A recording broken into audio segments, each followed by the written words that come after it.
Olá vocês, sejam muito bem-vindos aqui na nossa aula de Geografia. Eu sou o professor David Vieira e hoje nós vamos falar sobre os fluxos migratórios da globalização. Você utiliza os meios de transportes? Você acha que eles ajudam no seu dia a dia? Quais são os principais meios de transporte que você utiliza?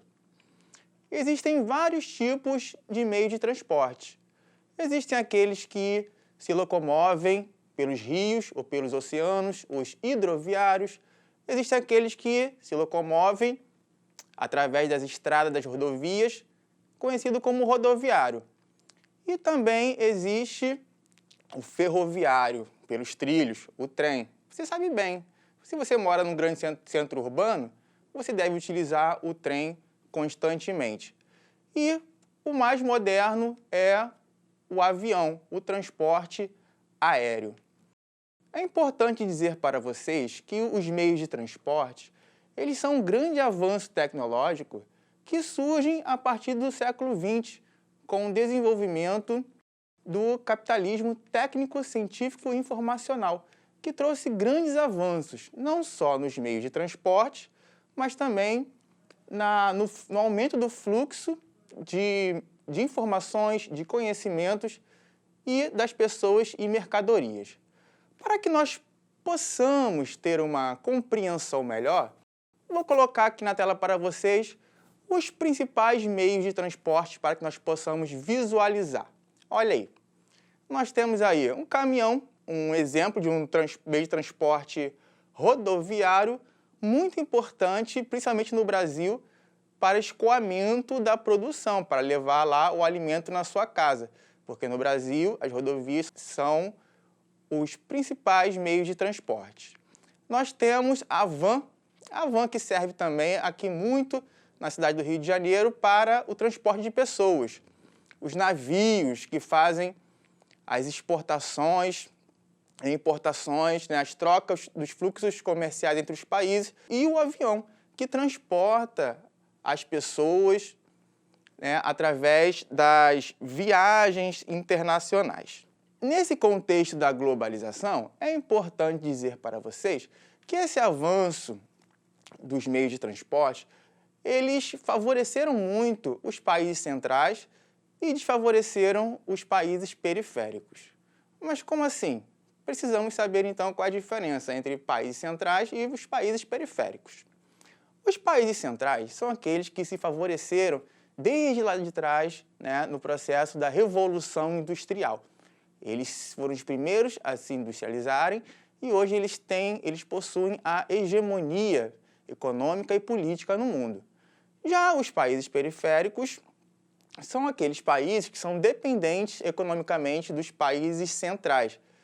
Geralmente são países pobres e são países também que possuem muita dependência tecnológica, né, e econômica desses países centrais, porque são principalmente produtores de produtos primários, produtores e exportadores. Existem três principais fluxos, né, de migrantes que atualmente se intensificou bastante através dessas novas tecnologias do transporte, como nós estamos vendo aqui. Mas antes de mais nada, nós vamos observar quais são os principais fluxos, quais são as direções, de onde saem essas pessoas e para onde vão essas pessoas. De modo geral, como nós podemos observar a divisão do mundo entre os países periféricos e países centrais, geralmente esse fluxo ele parte dos países periféricos em direção aos países centrais. Vamos observar aqui no nosso segundo slide que os principais fluxos são dois. É o fluxo da América Latina em direção aos Estados Unidos, percorrendo o caminho pelo México. Você pode observar isso aí no canto esquerdo da sua tela, né? Quase no meio do mapa. Geralmente de latinos em direção aos Estados Unidos.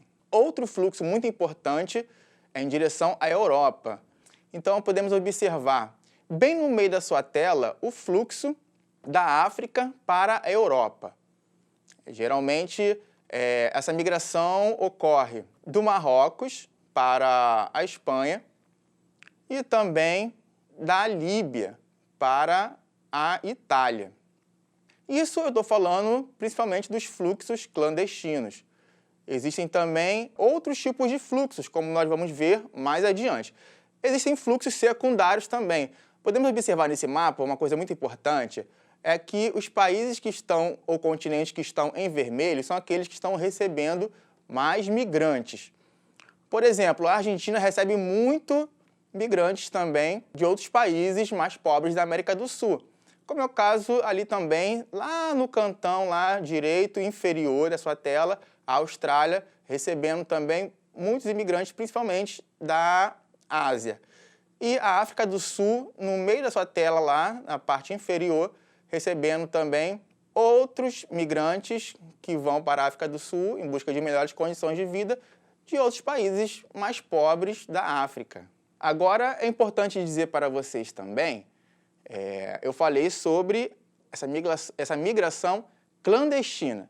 Existe também uma migração que é formal, que ela ocorre nesse mundo globalizado de acordo com as necessidades dos países centrais. Como, por exemplo, ocorre na chamada migração dos cérebros, que também é conhecida como fuga dos cérebros. O que isso quer dizer? Os cérebros vão lá e migram para outro país? Claro que não, né, pessoal? Ocorre o seguinte, os cérebros podemos entender como uma mão de obra qualificada, como, por exemplo, pesquisadores, doutores, pessoas bem estudadas que interessam muito aos países centrais. Muitos desses trabalhadores, desses cérebros, eles saem dos países periféricos. Os países periféricos, eles gastam muito dinheiro para formar um pesquisador, um doutor, uma mão de obra qualificada, como, por exemplo, a Índia. A Índia ela gasta aproximadamente 2 milhões de dólares para formar um doutor. Muitos países vêm perdendo os seus quadros de pesquisadores, de cérebros, para os países centrais, como é o caso da Rússia, também ocorre. Muitos países na África também perdem essa mão de obra qualificada. Ocorre o seguinte, qual é a consequência disso? A consequência é que esses cérebros, essa mão de obra qualificada, vai trabalhar nos países centrais e vai contribuir para o desenvolvimento tecnológico, científico e informacional desses países. Já em contrapartida, o país periférico que investiu na sua formação, ele acaba ficando no prejuízo, porque além de ter investido, ele não vai ter aquele retorno desse profissional para ajudar no desenvolvimento tecnológico, científico, um desenvolvimento geral da sociedade desse país periférico que investiu nessa mão de obra. Em contrapartida, o país central vai se beneficiar mais ainda. E isso vai intensificar esse desequilíbrio que ocorre entre os países do mundo, que inclusive já é bastante grande.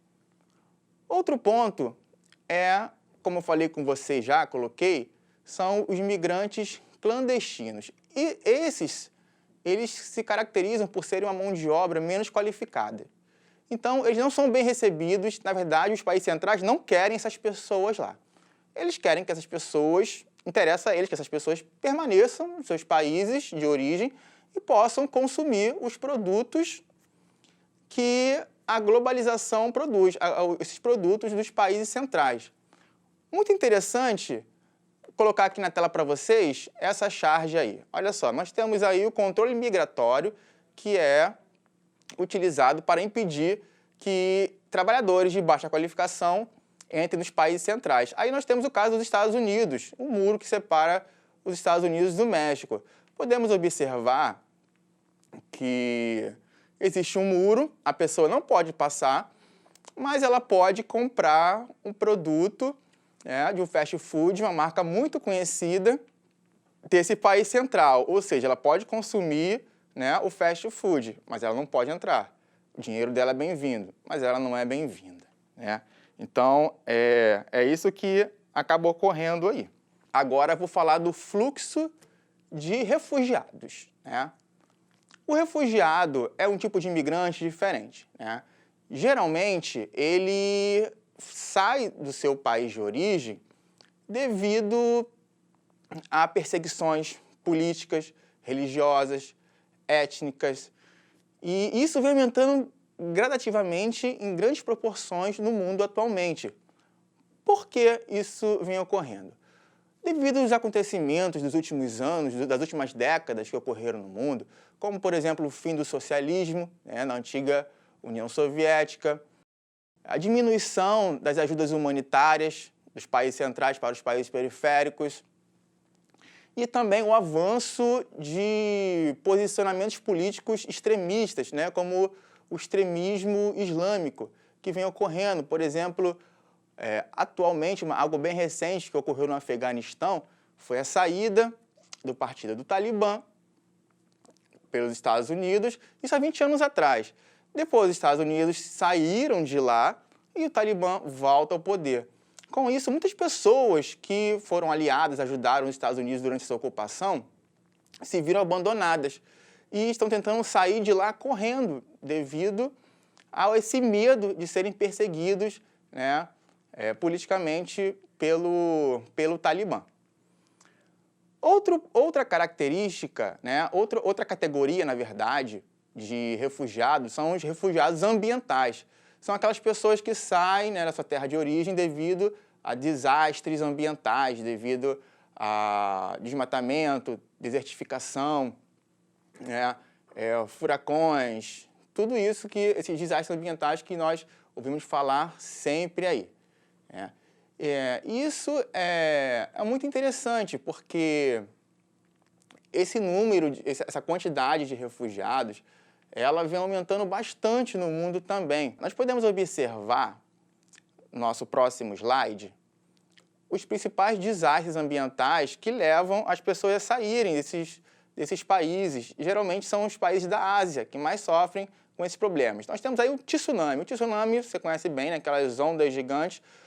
Ocorreu em 2004, o tsunami no sul da Ásia, que matou milhares de pessoas e deixou milhões de desabrigados. Nós temos os furacões também. Os furacões, olha só, os furacões, eles são ventos violentos. Em 2004 também nós tivemos nos Estados Unidos o Katrina, que deixou 1 milhão de pessoas desabrigadas, né? E nós temos os terremotos também. Em 2005 teve um no sul da Ásia também, que deixou milhares de mortos e milhões de desabrigados. E no Brasil? No Brasil, muitas pessoas também tentam sair do Brasil em busca de melhores condições de vida, né? E é interessante porque existem aproximadamente 2 milhões de brasileiros vivendo clandestinamente, né, em outros países no mundo. Por outro lado, existe uma remessa de dinheiro desses brasileiros que estão fora para o Brasil, né, que soma aproximadamente 2,8 bilhões. E isso acaba ajudando na economia do país. Existem outros países, por exemplo, como El Salvador, que a quantidade, né, de capital, de dinheiro que vem para o país a partir dessa mão de obra que está trabalhando fora, supera, inclusive, o valor total das exportações desse país. Muito interessante, né? Muito bem, pessoal. O outro fluxo, por último, é o de turistas. Essas pessoas, que é uma classe, podemos dizer que é uma classe privilegiada, compõe uma parcela bem reduzida da população mundial. Eles vão para outros países, né, utilizando os meios de transporte, novos avanços tecnológicos da globalização, em busca de lazer, em busca de cultura ou em busca de conhecimento religioso. Eles são muito importantes para a economia dos países, né, porque eles reforçam muito o setor terciário da economia, que é o setor de serviços. Lembrando, a economia tem lá os seus 3 setores. O setor terciário é que engloba os serviços. No Brasil, por exemplo, nós temos também, o turismo tem uma importância muito relevante, né? A cidade que mais recebe turistas no Brasil é o Rio de Janeiro. no mundo, os países que mais recebem turistas são os centrais. Estados Unidos, Alemanha, França, né? Paris, inclusive, é a cidade mais visitada do mundo. Entretanto, nós sabemos que, recentemente, em 2020, ocorreu a pandemia do coronavírus 19, né, do Covid-19, e o turismo foi uma das atividades mais impactadas. Muito bem, pessoal. Vamos então ao nosso desafio. Aí na tela para vocês. Qual é o meio de transporte que se apresenta como mais veloz no deslocamento pelo espaço geográfico na fase atual da globalização? É o aéreo, alternativa A? É o marítimo, B? Ou rodoviário, C? E aí, pensa aí 5 segundos. E a resposta correta é o aéreo, né? Evidentemente, o avião é o meio de transporte mais veloz que nós temos atualmente. Felizmente, chegamos ao final. Muito feliz com a presença de vocês aqui na nossa aula. Espero vocês na próxima. Não faltem, tá bom? Um beijão no seu coração. Tchau, tchau.